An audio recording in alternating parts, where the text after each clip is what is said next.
Hello everyone, JAC Delhi counselling से related बच्चों के डाउट्स अभी से आना स्टार्ट हो चुके हैं क्योंकि काउंसलिंग बहुत जल्द स्टार्ट होने वाली है। लगभग 15 से 17 मई को काउंसलिंग स्टार्ट हो जाएगी और बच्चों के पास अभी प्रॉपर वे में डॉक्यूमेंट्स नहीं है या फिर उनके माइंड में जो डाउट्स आ रहे हैं वो क्लियर नहीं हुए हैं। डाउट क्या क्या है मैं आपको बता देता हूँ। कुछ बच्चे हैं जिन्होंने जेई मेंस का जब रजिस्ट्रेशन किया था उस टाइम पर कैटेगरी अपना जनरल चूज किया था और अभी उनके पास ईडब्ल्यूएस कैटेगरी का सर्टिफिकेट आ चुका है।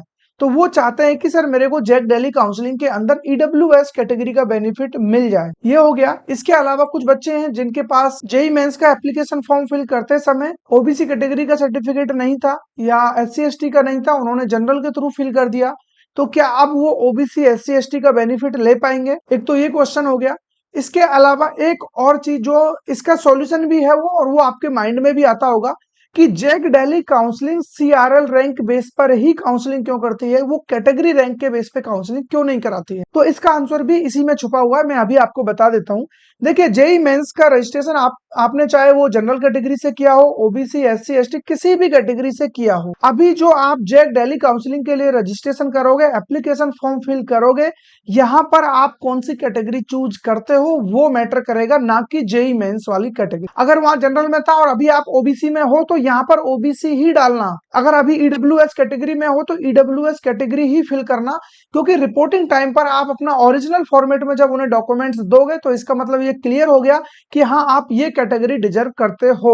अब मैं जो बात कह रहा था कि आपको सीआरएल रैंक के बेस पे ही कॉलेज क्यों अलॉट होते हैं जैक दिल्ली काउंसलिंग के अंदर, तो इसका भी रीजन यही है क्योंकि अगर कैटेगरी रैंक पर कॉलेज मिलने लगे तो एक बच्चा जिसने जेई मेंस में जनरल कैटेगरी के थ्रू फॉर्म फिल किया था और आज वो ईडब्ल्यूएस कैटेगरी का सर्टिफिकेट बनवा चुका है, तो क्योंकि जब उसने जनवरी में या जेई मेंस में अप्रैल जनवरी किसी भी सेशन में अपना कैटेगरी जनरल चूज कर लिया था, तो उसको तो ओनली एक ही रैंक मिलेगा सीआरएल। अब हम बात कर रहे हैं कि अभी हम ईडब्ल्यूएस में हैं और जैक दिल्ली काउंसलिंग में बेनिफिट चाहते हैं, तो फिर हमारे पास कैटेगरी रैंक कहां से आएगा? तो इसीलिए इनका फंडा एकदम से सिंपल है कि हम सीआरएल रैंक यूज करेंगे। कैटेगरी का बेनिफिट मिलना होगा तो उसको हम डायरेक्ट देंगे। जहां जनरल वाले बच्चे को 8,000 रैंक पे जो सीट मिल रहा है, वहीं हम ओबीसी एससी एसटी वाले बच्चों को 40,000 50,000 70,000 80,000 रैंक पे दे देंगे। तो बेनिफिट डायरेक्टली मिल गया, लेकिन कैटेगरी रैंक को साइड कर दिया। इसके पीछे रीजन यही है। तो ये डाउट आपका क्लियर हो जाना चाहिए।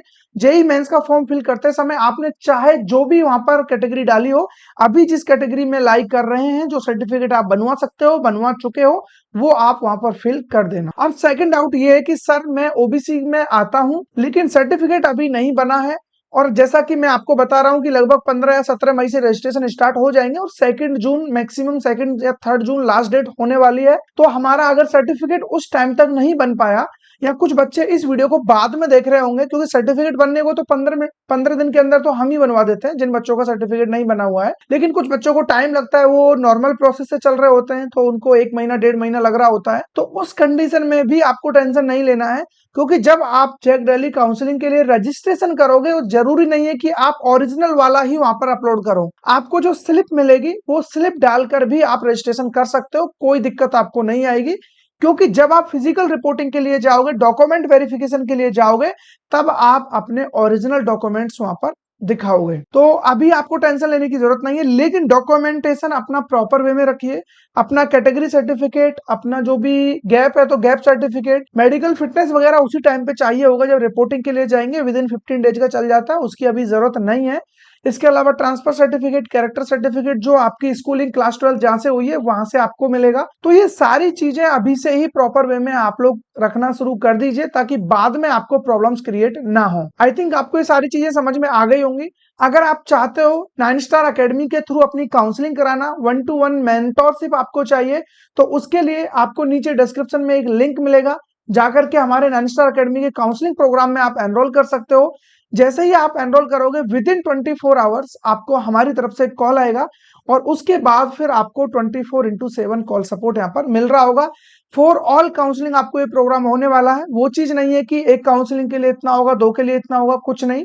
आपके पूरे एडमिशन तक की रेस्पॉन्सिबिलिटी हमारी होगी। Till admission, through out counselling, एक एक अपडेट आपको यहाँ से मिलने वाला है। और चैनल को सब्सक्राइब जरूर से कर लेना आने वाले वीडियोज के लिए। अभी जैसे ही काउंसलिंग का शेड्यूल आएगा, 1 by 1 सारी अपडेट आपको मिलते रहेंगे, ताकि आप लोगों से कोई भी कंटेंट मिस आउट ना हो।